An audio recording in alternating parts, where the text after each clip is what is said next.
আলহামদুলিল্লাহ। প্রিয় দর্শক, আজকে আমি আপনাদেরকে দেখাবো ধানকুড়া জমিদার বাড়ি।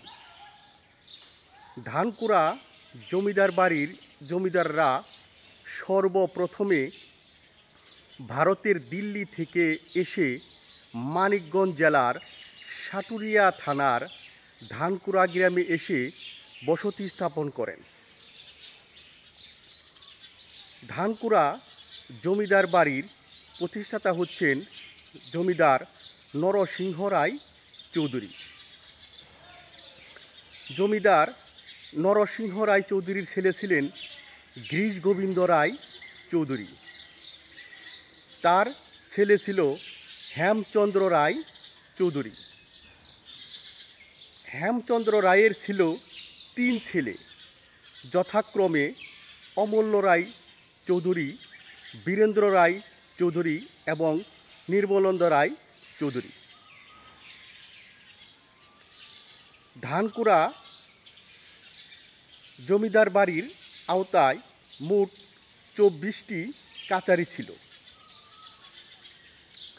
বর্তমান ময়মনসিংহ জেলার জগন্নাথপুর খালিয়াজুড়ি এলাকায় তাদের জমিদারি ছিল।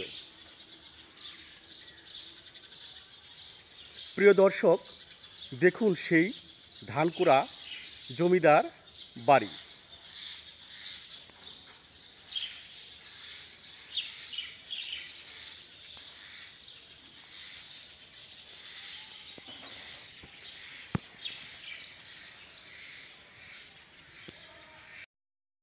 প্রিয় দর্শক, বর্তমানে ধানকুড়া জমিদার বাড়ির স্বত্বাধিকারী হিসেবে আছেন নরসিংহ রায় চৌধুরী।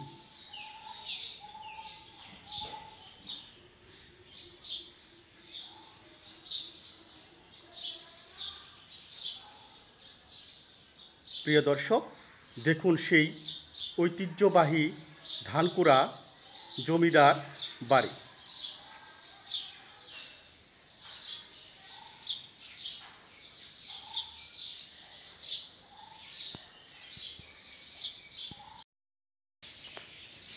ধানকুড়া জমিদার বাড়ির 205 শতাংশ জায়গা বর্তমানে সরকারের দখলে রয়েছে। সেখানে গড়ে তোলা হয়েছে ইউনিয়ন ভূমি অফিস।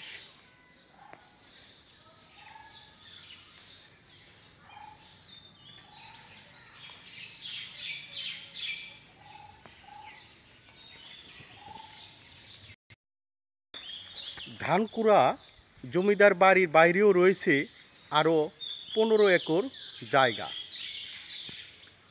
যেগুলো অরক্ষিত অবস্থায় রয়েছে।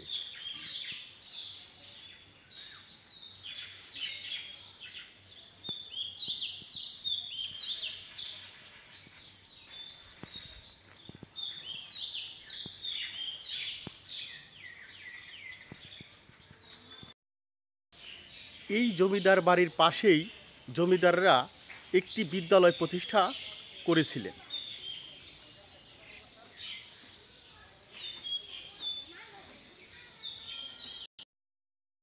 বিদ্যালয়টি জমিদার হেমচন্দ্র রায় তার পিতা গিরিশ গোবিন্দের নামে প্রতিষ্ঠা করেছিল।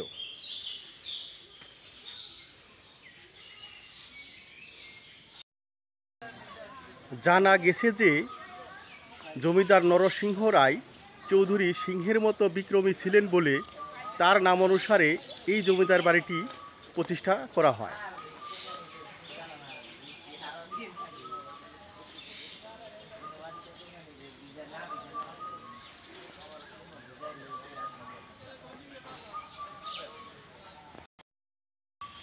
প্রিয় দর্শক, ধানকুড়া জমিদার বাড়িটি আজও কালের সাক্ষী হয়ে দাঁড়িয়ে রয়েছে।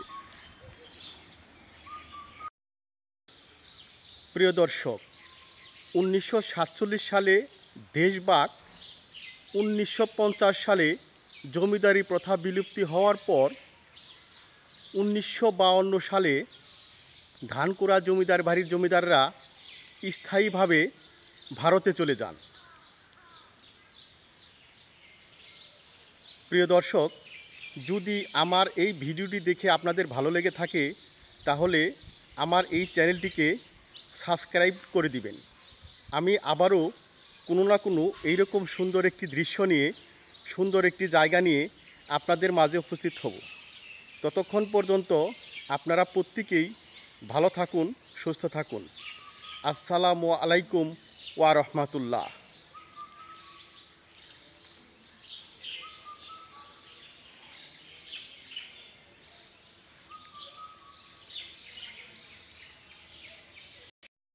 প্রিয় দর্শক, ধানকুড়া জমিদার বাড়িটি আজও কালের সাক্ষী হয়ে দাঁড়িয়ে রয়েছে। প্রিয় দর্শক, দেখুন সেই ধানকুড়া জমিদার বাড়ি।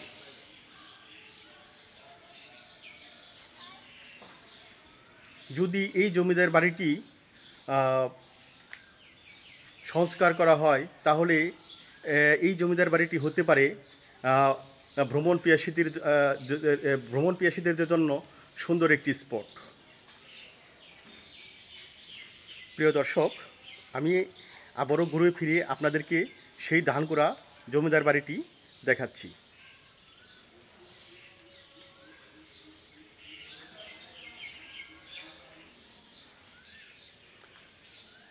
জমিদাররা এখানে নেই, কিন্তু তাদের স্মৃতি এখানে প্রতিটি ইটের কোনায় কোনায় রয়ে গেছে। প্রিয় দর্শক, দেখুন সেই ধানকুড়া জমিদার বাড়িটি আমি আপনাদেরকে ঘুরিয়ে ফিরিয়ে যতটুকু সম্ভব দেখানোর চেষ্টা করতেছি।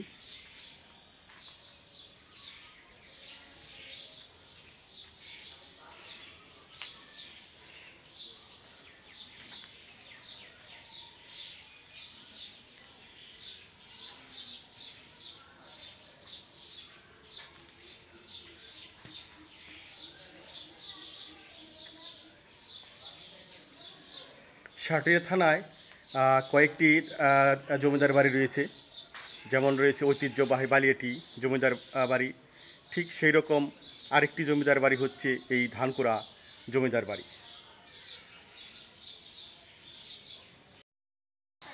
প্রিয় দর্শক, দেখুন সেই ঐতিহ্যবাহী ধানকুড়া জমিদার বাড়ি।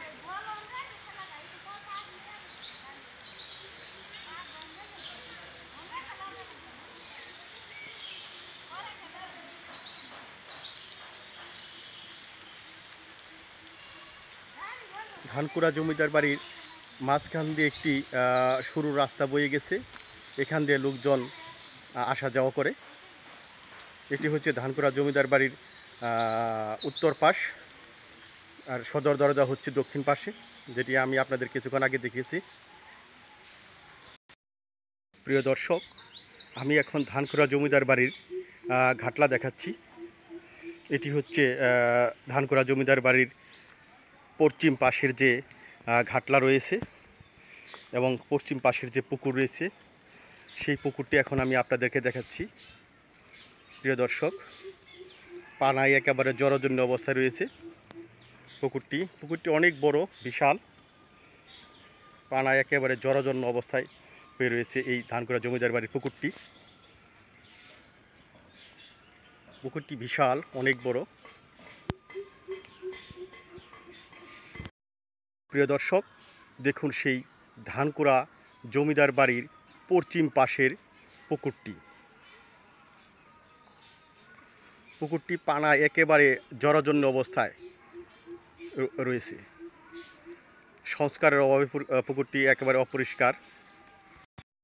প্রিয় দর্শক, আমি এখন ধানকুড়া জমিদার বাড়ির পূর্ব পাশের যে পুকুর এবং পূর্ব পাশের যে ঘাটলাটি রয়েছে, সেই ঘাটলাটি এবং আমি সেই পুকুরটি আপনাদেরকে দেখাচ্ছি। কারণ আমি সামনের দিকে এগোচ্ছি না, কেননা এই পুকুরে অনেক মা বোন গোসল করতেছে, যার জন্য আমি আর বেশি দূরে এগোলাম না। আমি এখানে শেষ করব ভিডিওটি। প্রিয় দর্শক, দেখুন সেই ধানকুড়া জমিদার বাড়ির পূর্ব পাশের যে পুকুর এবং পূর্ব পাশের যে ঘাটলাটি রয়েছে, সেই ঘাটলাটি এখন আমি আপনাদেরকে দেখাচ্ছি। কারণ অনেক মা বোন এই পুকুরে গোসল করতেছে বিদায় আমি আর সামনের দিকে গেলাম না। আমি এখানেই ভিডিওটি শেষ করব।